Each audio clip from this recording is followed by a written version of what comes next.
लेके आया हूँ, करना है कर देना। गोविंदाय नमो नमः कमलनेत्राय नमः कमलमालिने नमः कमलनाभाय कमलापतये नमः नारायणं नमस्कृत्य नरं चैव नरोत्तमम् देवीं सरस्वतीं व्यासं ततो जयमुदीरये अतुलितबलधामं हेमशैलाभदेहं धनुजवनकिशारम् ज्ञाननाम्यग्रगण्यम् सकलगुणनिधानम् वानराणामदूतम् रघुपतिप्रियभक्तं वातजातं नमामि। ॐ श्रीमन्महागणाधिपतये नमः। श्रीलक्ष्मीनाथाभ्यां नमः। महेश्वराभ्यां नमः। श्रीमन्महादेश्वर्यै नमः। सर्वेभ्यो देवेभ्यो नमः। सर्वेभ्यो ब्राह्मणेभ्यो नमः। सर्वेभ्यो तीर्थेभ्यो नमः। सिद्धिबुद्धिसहिताय श्रीमन्महागणाधिपतये नमः। नमः पार्वतीपतये। हर हर महादेव।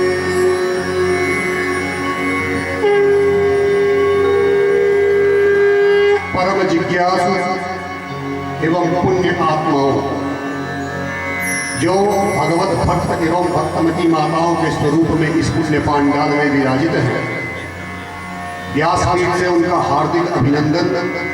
आप सभी साधुवाद के पात्र हैं, क्योंकि इस तन के महत्व को आप समझ रहे हैं। अभी कोई राजनीतिक सभा होती, कोई सामग्री का वितरण होता, कहीं धन बट रहा होता, तो शायद पुलिस वालों को खड़ा होकर के लाइन लगवाना पड़ता। लेकिन जो जीवन का यथार्थ है, जिस तत्व से हम आप जी रहे हैं, जो हमारा हेतु है, उसके लिए लोगों को समय निकाल पाना बहुत ही दुर्लभ है। और जो समय निकालते हैं वो बहुत ही भाग्यशाली हैं और बहुत ही पुण्यात्माएं हैं। बच्चों को माता पिता की सेवा करने के लिए क्यों कहा जाता है? बच्चे माता पिता की सेवा क्यों करें? इसलिए कि यह तन माँ के द्वारा और उस तन में जो प्राण है वो पिता के द्वारा प्राप्त होता है। यदि माता पिता नहीं होते तो हम यह तन धारण नहीं कर पाते। तो जो हमारे हेतु हैं उनकी सेवा करना हमारा नैतिक कर्तव्य है और धर्म भी है। उसी प्रकार से जो परम पिता बैठा है, जिसकी वजह से ये सांसें चल रही है, जिसने माँ बाप को इस लायक बनाया कि वो हमें जन्म दे सके, तो क्या उनकी सेवा करना, उनके नाम का सुमिरन करना, क्या उनका गुणगान करना हमारा परम धर्म नहीं है? आज की कथा प्रारंभ करने के पहले अपने अंतःकरण को भगवतमय बनाते हुए भगवान के चरण कमलों की वंदना करते हैं। उसके बाद कथा प्रारंभ करते हैं।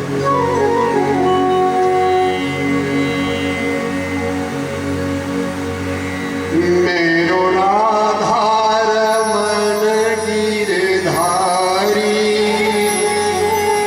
गिरधारी श्याम बनवारी। मेरो राधार मन गिरधारी, गिरधारी श्याम बनवारी।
कल कथा का समापन हुआ था भगवान के वराह अवतार पर। प्रजा सृष्टि उत्पन्न करनी थी। देवहूति मनु महाराज और शत्रुपा के 2 पुत्र और 3 पुत्रियां जन्म लिए। उनका यह आदेश था उनके पिता ब्रह्मा जी का कि सृष्टि करो। तो उन्होंने कहा कहाँ करें, रहने का स्थान तो दीजिए। तो वाराह भगवान ने अवतार लेकर के रसातल से पृथ्वी को ला करके जल के ऊपर प्रतिष्ठित किया। और वो जब पृथ्वी को लेकर आ रहे थे तो उनको हिरणाक्ष से युद्ध करना पड़ा और भगवान ने हिरणाक्ष का उद्धार किया। ध्यान रखिएगा, भगवान कभी किसी को मारते नहीं। भगवान के लिए मारना शब्द कहना अनुचित है। भगवान मारते नहीं हैं, तारते हैं, उद्धार करते हैं। भगवान ने सुपर अवतार ही क्यों लिया पृथ्वी को लाने के लिए? सुम सुम करोत इति सुकरः, जो सिर नीचे करके हमेशा सूंघता रहता है, धूल उड़ाता रहता है, वही सुकर है। भगवान के 2 पत्नियां हैं, भूदेवी और श्रीदेवी। श्रीदेवी मतलब लक्ष्मी और भूदेवी माने धरा। तो उनको अपने पत्नी को प्राप्त करना था तो पत्नी से प्रेम करना पड़ेगा। और पृथ्वी का गुण क्या है? गंध। पृथ्वी से गंध निकलती है। गंध का आभास कहां से होता है? नाक से। इसलिए उन्होंने ऐसा रूप बनाया कि जो हमेशा बस उसकी नाक धरती पे ही रहेगी।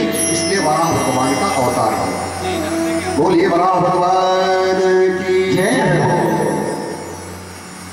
अब यहाँ पे विदुर जी प्रश्न करते हैं मैत्रेय ऋषि से कि अभी सृष्टि जन्म ले रही है, हिरणाक्ष कहाँ से आ गया, युद्ध करने लगा।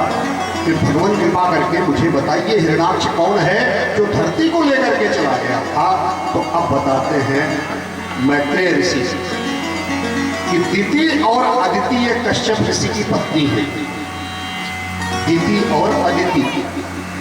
दिति का अर्थ होता है जो टुकड़े टुकड़े कर दे उसको कहते हैं दिति, और जो टुकड़े टुकड़े नहीं करती है उसको कहते हैं अदिति। तो दिति से सारे दैत्य लोग जन्म लिए जिनको कहते हैं असुर, और अदिति से आदित्य लोग जन्म लिए जिनको कहते हैं देवता। तो देवताओं की माँ कौन है? अदिति माता है। और असुरों की माँ कौन है? दिति है। और दोनों किसकी पत्नियां हैं? कश्यप। इन्हीं से सारा सृष्टि का निर्माण हुआ है। अगर किसी से पूछा जाए आपका गोत्र क्या है और गोत्र आपको न मालूम हो तो आप कह दीजिए कश्यप। कश्यप से ही सभी जन्मे हैं। तो कश्यप को तो गलत नहीं हो सकता, मूल वहीं से शुरुआत हुई। तो कश्यप प्रजापति है, सारी सृष्टि उन्हीं से हुई है। एक दिन क्या होता है कि दितिर्दाक्षायणी छत्तः मारीचम कश्यपम पतिम कामाचक में संध्या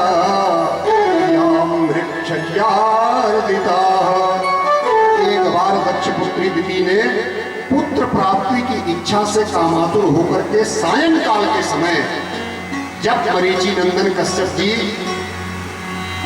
खीर आदि बना करके यज्ञ कर रहे थे, हवन कर रहे थे, उस समय उनकी पत्नी दिति पहुंचती हैं और उनसे पुत्र प्राप्ति की इच्छा से उनको संतुष्ट करने के लिए कहती हैं। कश्यप जी बोलते हैं कि हे देवी तुम्हारी इच्छा को मैं अवश्य पूर्ण करूंगा, लेकिन ये जो सायंकाल का समय है, गोधूली वेला है, यह 4 प्रकार के कार्यों के लिए सर्वथा वर्जित है। और अगर ये 4 प्रकार के कार्य हम गोधूली वेला में करते हैं उसका परिणाम बहुत ही बुरा होगा, जो सारे सृष्टि का नुकसान करेगा, समाज का नुकसान करेगा और राष्ट्र का नुकसान करेगा। सायंकाल के समय, गोधूली वेला के समय भगवान रुद्र शिव जी अपने जो गण हैं, उनके गण कौन है? भूत प्रेत आदि, उनको लेकर के आसमान में विचरण करते हैं। स्मशान से जो भस्म है वो फैलती है, तो शिव जी सब कुछ देखते हैं कि कौन कर क्या रहा है। उस समय भोजन नहीं करना चाहिए, शयन नहीं करना चाहिए, अध्ययन नहीं करना चाहिए और स्त्री संग नहीं करना चाहिए।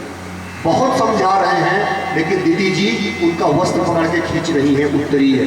क्यों? कामातुराणाम न भयम न लज्जा। जो व्यक्ति कामातुर हो जाता है वो लज्जा और भय का त्याग कर देता है। उन्होंने बहुत समझाया लेकिन वो नहीं माने।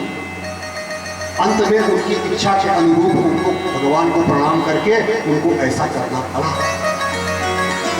और जब इनकी अग्नि शांत हुई, इनको स्वयं लज्जा आ गई कि हमने बहुत गलत काम किया, भगवान शिव का मैंने अपमान किया। अब कश्यप ऋषि बोलते हैं, अब पछताए हो क्या जब चिड़िया चुग गई थी। तुम्हारे गर्भ में 2 लड़के होंगे और ऐसे असुर होंगे, ऐसे राक्षस होंगे कि सारी पृथ्वी इनसे कांप जाएगी, सारे देवता इनसे घबराएंगे और इनको स्वयं नारायण ही मार सकते हैं, बाकी कोई मार नहीं सकता है। जब ये सुना दिति ने कि हमारे बच्चे असुर होंगे, आतंक फैलाएंगे, सारे लोग स्वर्गवासी जो स्वर्ग लोक के हैं, मृत्यु लोक के हैं, सब भयभीत रहेंगे, तो वहां तक तो उनको कोई दिक्कत। जब उन्होंने यह सुना कि नारायण के हाथों उनका उद्धार होगा तो दिति माता खुश हो गई। वो भी दक्ष की पुत्री है, उनको भी ज्ञान है, तो वो खुश हो गई कि हमें बहुत ही खुशी मिली कि नारायण भगवान के हाथों से हमारे बच्चों का उद्धार होगा।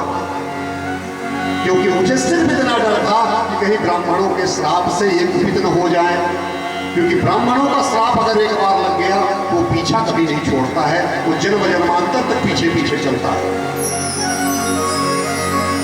तो जब ये सुना तो वो खुश हो गई और अपनी गलती की याचना कर रही है अपनी पतिदेव कश्यप जी महाराज के सामने और भगवान से क्षमा मांगती हैं। तो जब कश्यप जी ने देखा कि इसको देर आए दुरुस्त आए, इन्होंने अपनी गलती स्वीकार कर ली, भगवान के प्रति इसकी श्रद्धा है, हमारे प्रति श्रद्धा है, तो उन्होंने एक आशीर्वाद दे दिया कि जाओ तुम्हारे जो 2 पुत्र असुर हैं, महाअसुर हैं, उनके एक पुत्र के 4 पुत्र होंगे और उन 4 पुत्रों में से एक पुत्र महाभागवत होगा। और ध्यान रखिएगा, अगर किसी भी कुल खानदान में, क्योंकि महाभागवत ये नहीं देखता कि आप किस वर्ण के हैं, किस जाति के हैं, गरीब हैं कि अमीर हैं, झुग्गी में रह रहे हैं कि मालूम नहीं, महाभागवत कहीं भी किसी के घर में पैदा ले सकता है। और एक किसी परिवार में एक महाभागवत अगर बच्चा जन्म ले लिया तो 21 पीढ़ियों का उद्धार हो करता है, 21 पीढ़ियां उसमें उद्धार कर जाती हैं।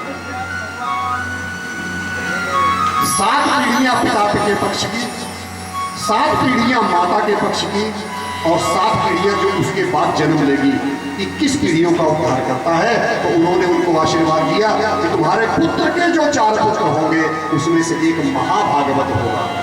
कैसा होगा?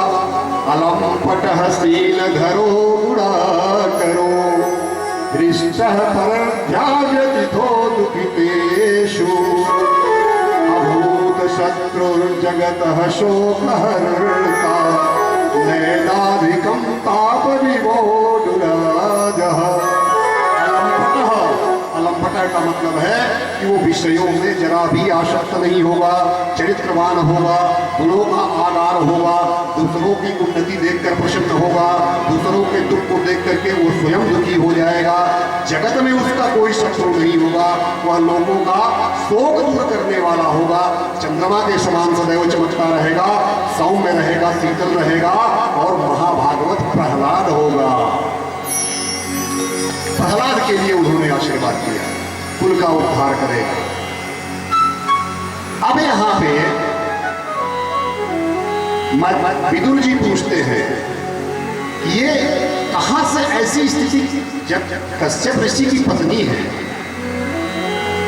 कश्यप की पत्नी है, राजा दक्ष की बेटी है, जो प्रजापति है, संपूर्ण जगत के उस समय प्रजापति माने सर्वश्रेष्ठ देवताओं में, तो उनकी बेटी को इस तरह के नियमों का ज्ञान नहीं था। ये भी एक भगवान की योजना थी, भगवान का एक निमित्त था। वो कैसे था वो बता रहे हैं, मैत्रेय ऋषि बता रहे हैं कि यही बात ब्रह्मा जी ने नारद जी से, कल आपको बताया था कि वो ये नहीं कहते कि हम बता रहे हैं, वो कहते हैं कि यही बात इन्होंने इनसे बताया था, वही मैं अनुवाद कर रहा हूं। तो ब्रह्मा जी ने नारद को बताया था कि एक बार जो उनके पहले 4 पुत्र हैं, शरद कुमार, सनत, सनातन, सरंदन और शरद कुमार, ये विचरण करते हुए वैकुंठ लोक को गए। और वैकुंठ लोक भगवान का लोक है, वहाँ अपवर्ग है, कोई वर्ग नहीं है, सब एक समान है। कल आपको बताया था कि अपवर्ग क्या है, जहाँ पे वर्ग न हो, स्त्री पुरुष ये कोई भेद नहीं है, वो अपवर्ग है। उनके 2 द्वारपाल हैं, एक द्वारपाल का नाम है जय और दूसरे का नाम है विजय। तात्विक दृष्टि से जय का मतलब होता है जिसने इंद्रियों को जीत लिया, और विजय का मतलब होता है जिसने अपने मन को जीत लिया। मनोविजय, इंद्रिय जय और मनोविजय। तो क्यों? क्योंकि वैकुंठ का अधिकारी वही होगा जो इन दोनों को जीत लेगा। इंद्रिय और मन को जीतने वाला ही वैकुंठ में जाएगा। और वैकुंठ में जो रहेगा तो भगवान में उसमें भेद नहीं रहता है, उसका रूप भी चतुर्भुज रहेगा, वो भी भगवान के सारूप्य रहेगा, उसके सालोक्य में रहेगा, उनके लोक में रहकर उसी रूप में रहेगा। तो जय विजय जब भगवान के द्वारपाल हैं तो उनको घमंड हो गया, इस ब्रह्मांड में सबसे श्रेष्ठ हम ही हैं जो भगवान के हम चौकीदार बने हुए हैं। ध्यान दीजिएगा, कोई प्रधानमंत्री, मुख्यमंत्री या राष्ट्रपति का जो सर्वेंट होगा, चौकीदार होगा, उसके सामने भी बड़े बड़े IAS अधिकारी झुकते हुए थोड़ा सा मिलवा दो ना, अरे अभी टाइम नहीं है। पता चला गुटखा फाड़ फाड़ के खा रहा है, लेकिन उनको IAS अफसरों को भी भगा देगा। उसकी भी अपनी एक हस्ती होती है, भले ही वो चौकीदार है। अरे प्रधानमंत्री मोदी जी का मैं चौकीदार हूँ, शिवराज सिंह चौहान जी का चौकीदार है, उसकी भी वो उनसे कम नहीं समझता अपने आप। यही हाल जय विजय का है। जय विजय भगवान नारायण के, विष्णु भगवान के चौकीदार हैं, तो उनको घमंड हो गया कि हम लोग यहाँ पहुंचे हैं माने योग्य हैं, और जहां घमंड हुआ वहां धरती पे पटके जाते हैं हम लोग। तो एक बार चारों भाई सनत, सनातन, सनंदन और सनत कुमार भगवान के दर्शनार्थ वैकुंठ में पहुंचते हैं, और इन द्वारपालों ने रोक दिया, रुको, कौन है, वीजा दिखाओ, पासपोर्ट लेके आए हो। अब वो घबरा गए, जिनके चरणों में भगवान भी झुकते हैं, उन योग्य ब्राह्मणों चारों भाइयों को तुम रोक रहे हो। क्योंकि वैकुंठ लोक में सारे ऋषियों को इनके लिए कोई अपॉइंटमेंट की जरूरत नहीं है, जब मर्जी आओ, दर्शन करो, वार्तालाप करो, जाओ। इन्होंने रोक दिया तो सनत कुमारों को गुस्सा लग गया। उन्होंने उनको बताया कि जो लोग वैकुंठ में रहते हैं वो भगवान के स्वरूप में रहते हैं, तुम भी नारायण के स्वरूप में हो, तो नारायण जैसा रहो, तुम हम लोगों को रोक रहे हो। क्या तुमको श्राप देते हैं, तुम दोनों राक्षस होकर के 3 बार पृथ्वी लोक पे जन्म लो। ये निमित्त था। इसके पहले उन दोनों ने क्या किया था जय विजय ने, कि एक बार लक्ष्मी जी कहीं बाहर गई, भगवान की पत्नी, उनको भी ये रोक दिए थे। पूछ करके गए थे कितने बजे आएंगे, लक्ष्मी जी बोली मेरा घर वैकुंठ लोग, हमको रोक रहे हो। तो उन्होंने भगवान से कहा था कि भगवान ये दोनों उद्दंड हो गए हैं, आप इनको यहाँ से निकालिए, बताइए मैं मालकिन हूँ, मुझको रोक रहे हैं। तो भगवान जी बोले इंतजार करो, आज ही निकालेंगे तो जगत ये हो जाएगा कि भगवान पत्नी के इशारे पे काम करते हैं, जो पत्नी कहती है वही भगवान करते हैं। तो करेंगे तो हम जरूर तुम्हारी बात को मानेंगे, लेकिन आज नहीं करेंगे, नहीं तो हमारी बदनामी होगी। पत्नी के कहने से इन्होंने किया, भगवान कर रहे थे प्रतीक्षा। उसी समय चारों भाई आए, और जैसे इन्होंने पेट लगा करके रोका, पासपोर्ट दिखाओ, वीजा दिखाओ, बस उन्होंने श्राप दे दिया। और जैसे भगवान जी ने श्राप दिया, दौड़ करके आ गए और उन चारों भाइयों के चरणों में भगवान लेट गए कि प्रभु, इन लोगों ने बहुत बड़ी भूल की है, आपको रोक करके।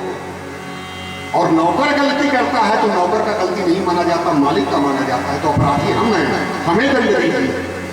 अब वो लोग भी घबरा गए कि प्रभु, हम लोग तो आत्म तत्व में रमे हैं, परम तत्व में रमे हैं, ब्रह्म तत्व में रमे हैं, ये कैसे क्रोध आ गया हमें समझ में नहीं आया, ये आप ही की कोई चाल है, हमें माफ करो। उल्टा उनसे माफी मांग रहे हैं। भगवान बोले नहीं, आपने इनको श्राप दिया, अच्छा किया, ये 3 बार दोनों भाई जाकर के राक्षस बनेंगे, तो हम मालिक हैं, हमारी गलती ज्यादा है, तो हम 4 बार हम भी जन्म लेंगे। अब वो चारों भाई कहे प्रभु, जब ये 3 बार, आप 4 बार, तो पीछे पीछे हम भी जन्म लेंगे। वही दोनों भाई पहली बार में हिरणाक्ष और हिरण्याकश्यपु बने। और जब वो हिरणाक्ष हिरण्याकश्यपु बने तो उनका उद्धार करने के लिए भगवान एक बार वराह बने और एक बार नरसिंह बने। भगवान के हो गए दो, उनका हो गया एक, और ये चारों भाइयों में से एक बन गए प्रहलाद। दूसरी बार वो दोनों जय विजय रावण और कुंभकर्ण बने। भगवान जी को राम बनना पड़ा और इन लोगों को विभीषण बनना पड़ा। उनके हो गए दो, भगवान के हो गए तीन, इनके हो गए दो अवतार। तीसरी बार उन लोगों को एक को शिशुपाल, एक को दंतवक्र बनना पड़ा, भगवान को श्री कृष्ण बनना पड़ा। ये लोग बोले कि अब जाने की जरूरत नहीं है, तो आखिरी है इसलिए जाना, तो ये लोग नहीं थे। इस निमित्त के तहत दिति के मन में ये भावना आई थी।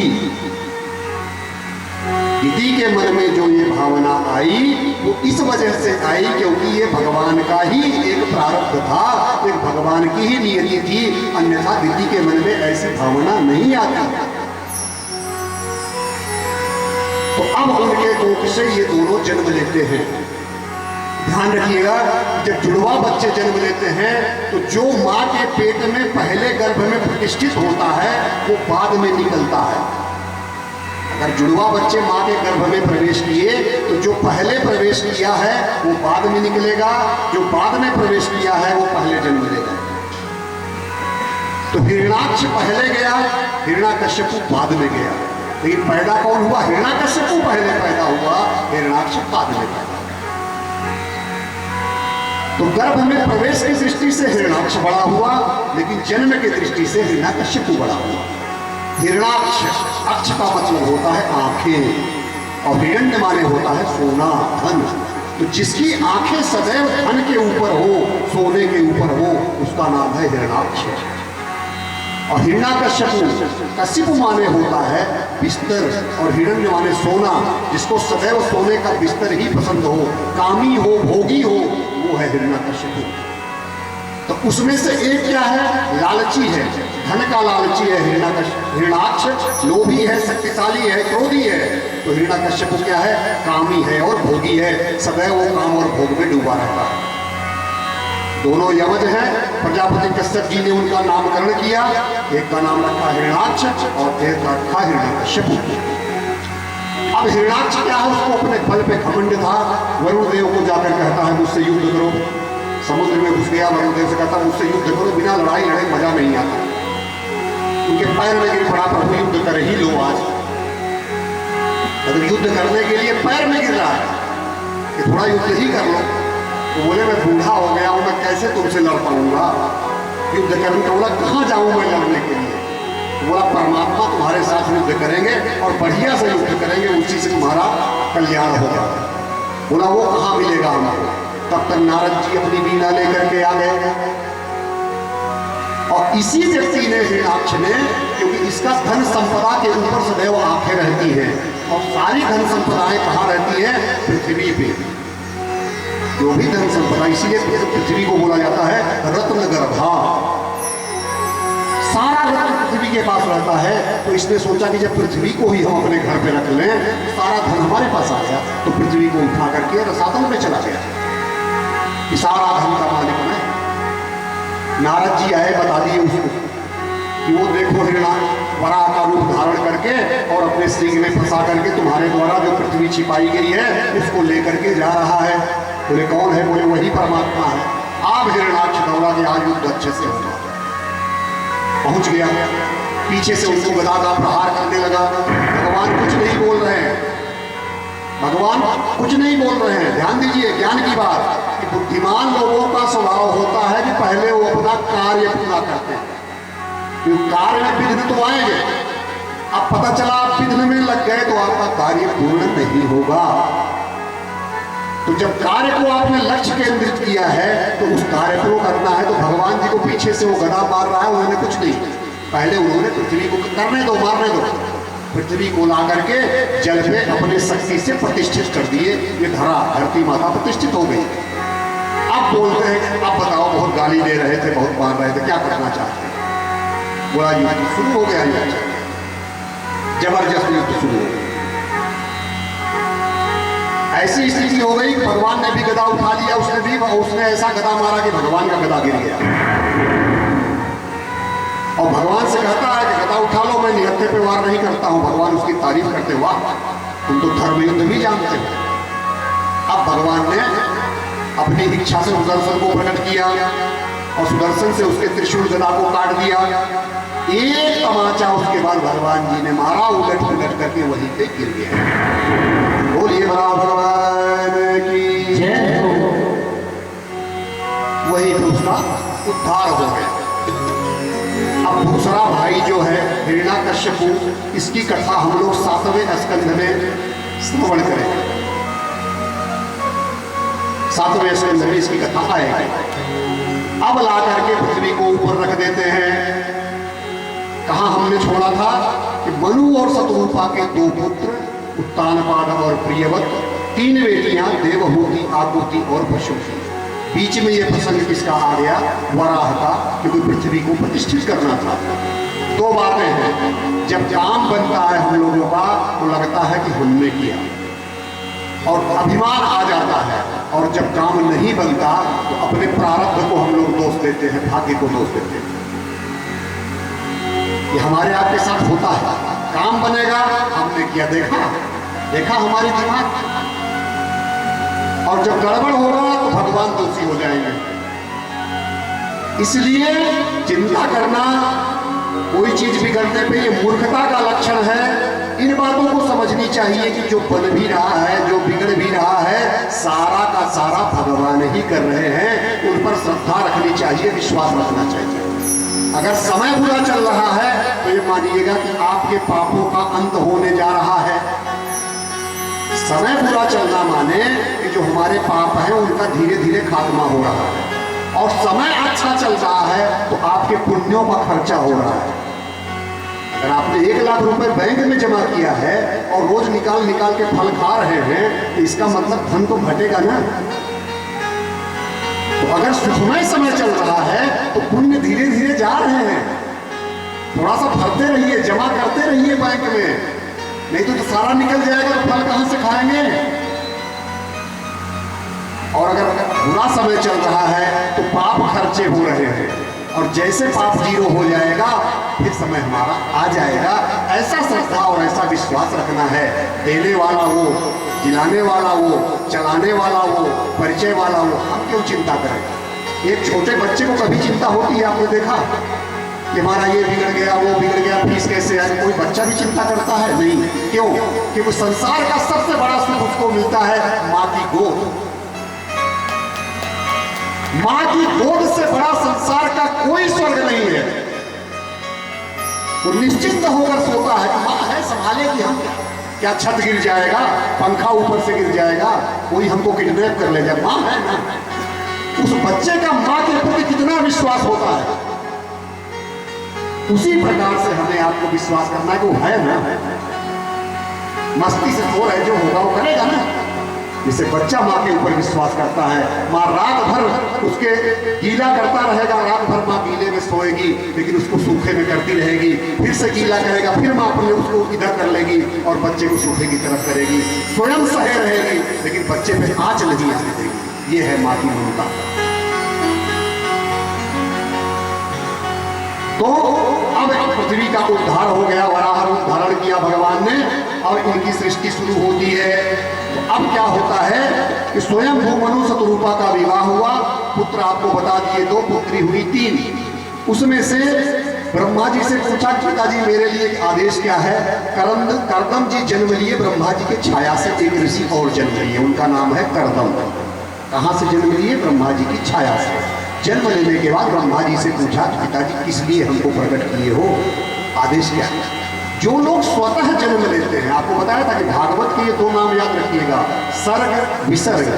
जो चीजें स्व प्रकट होती हैं, ईश्वरीय इच्छा से होती हैं, उनको कहते हैं सर्ग।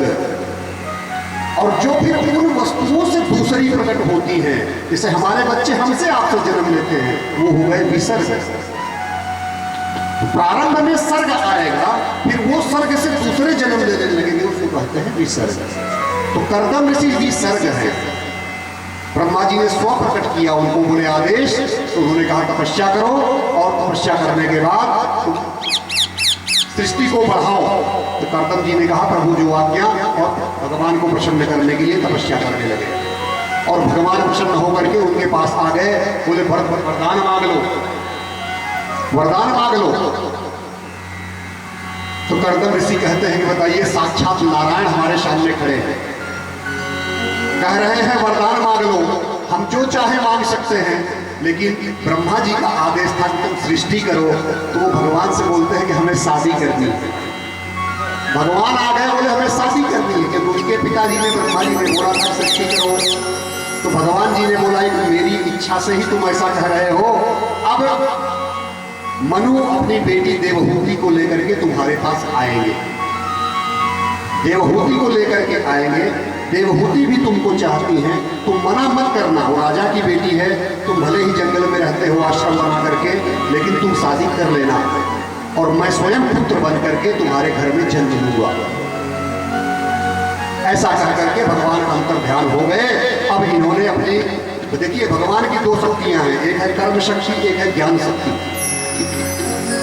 कर्म शक्ति से उन्होंने 12 अवतार लेकर के हिरण्याक्ष का उद्धार किया।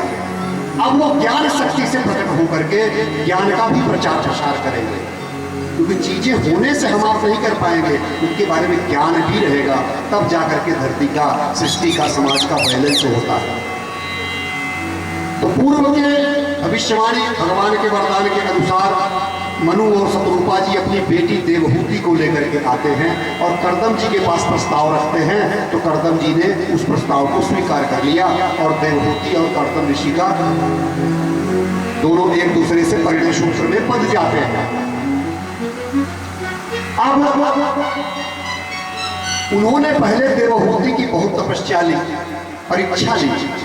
कर्दम ऋषि तपस्या में इतने लीन हो गए कि देवहूति की तरफ देख ही नहीं रहे।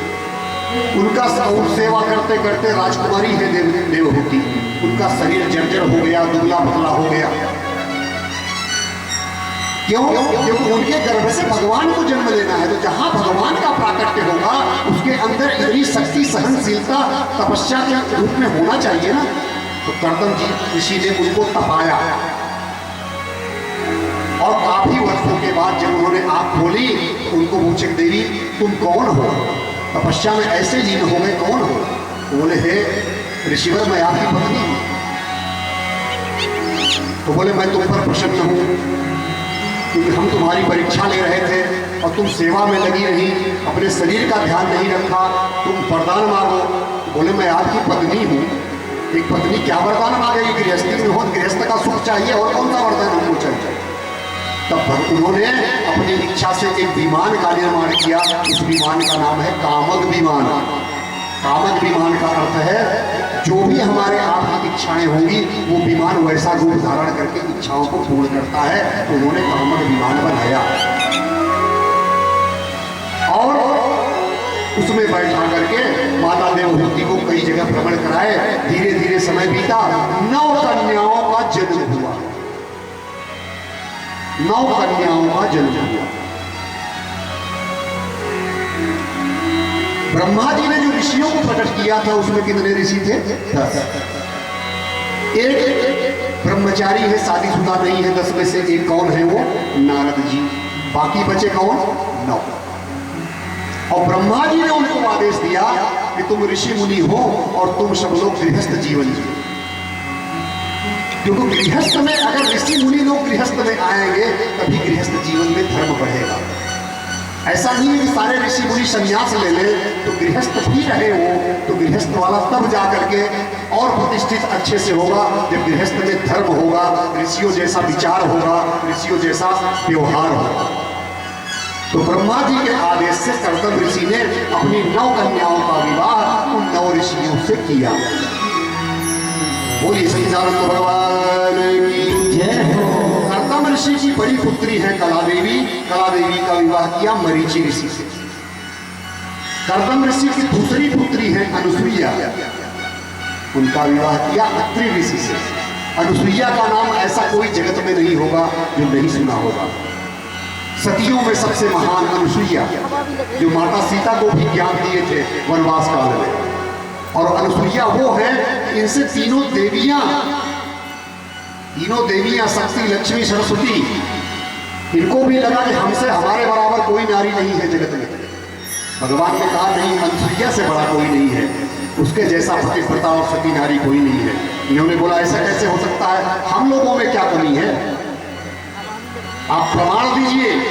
तीनों देव ब्रह्मा विष्णु महेश प्रमाण देने के लिए बोले परीक्षा लेके तुमको दिखाते हैं कि तुम बड़े हो कि अनुसुईया बड़ी है। माता अनुसुईया के पास ऋषि का वेश बना करके आते हैं, भिक्षाम दे, भिक्षाम दे। माता अनुसुईया लेके निकलती, बोले नहीं समय हो गया है भोजन का, हमें भोजन दीजिए माता। तो भोजन लेके आती, बोले हम लोग ऐसे भोजन नहीं करते। बोले तब कैसे करते हैं? बोले आप निवस्त्र होकर के भोजन परोसेंगे तभी हम जाके भोजन करेंगे। अब अनुसुईया जी धर्म संकट में कि पतिव्रत धर्म हमारा खंडित होता है कि हम निवस्त्र होकर के इनको भोजन देंगे, नहीं देते हैं तो हमारा जो वैदिक धर्म है कि ऋषि नाराज होकर के हमारे दरवाजे से खाए बिना चला जाएगा। अब ये वाला करूं कि वो वाला करूं क्या? अंत में इन्होंने सोचा कि नहीं मानेंगे, अभी चले जाएंगे। उन्होंने अपने स्त्रीत्व बल से, सतीत्व बल से उन तीनों को छोटे छोटे बच्चे बना दिया। माता अनुसुईया ने डाल दियो पालना, और झूल रहे तीन देव बन करके लाना। छोटे छोटे बच्चे उनको बना दिया। बच्चे तो बच्चे, अब बोले लो खाना, आओ जिस अवस्था में चाहिए खाना लो हमसे। तीनों को दूध पिलाई, पालने में लेटा दी। अब तीनों देवियां परेशान कि पतिदेव कहाँ गए, पतिदेव मिल ही नहीं रहे हैं। लगी ढूंढने के गए थे, कहीं परीक्षा ले गए, अनुसुईया जी कहाँ चले गए वो लोग। जब ढूंढते ढूंढते आई तो पालने में पांव पटक रहे हैं तीनों लोग अंदर। तो बोले ये क्या है? तो तुम लोगों की कृपा है, तुम लोगों की कृपा से बंदी बने हुए हैं। सतीत्व बल वह बल है कि कुछ भी भगवान को भी बंधक बना सकता है। अनुसुईया जैसा सती नारी कोई नहीं हुई है। किसकी पुत्री है ये? कर्दम ऋषि और देवहूति माता की पुत्री है, 9 कन्याएं। तब उन लोगों ने उनको प्रणाम करके क्षमा मांगी कि माता हमने भेजा था कि हमसे बड़ी आप नहीं हो, अब माफ कर दो, हमारे पति लौटा दो। उनके अनुनय विनय पर उनके पतियों को ब्रह्मा विष्णु महेश को उन्होंने पुनः प्रकट किया और भगवान प्रसन्न होकर के उनके पति भी आ गए अत्रि। और माता अनुसुईया अभी तक इनके संतान नहीं थी और बोल रहे हैं वरदान मांगिए। अत्रि ऋषि बोले प्रभु जब प्रसन्न नहीं हो तो संतान ही दे दो।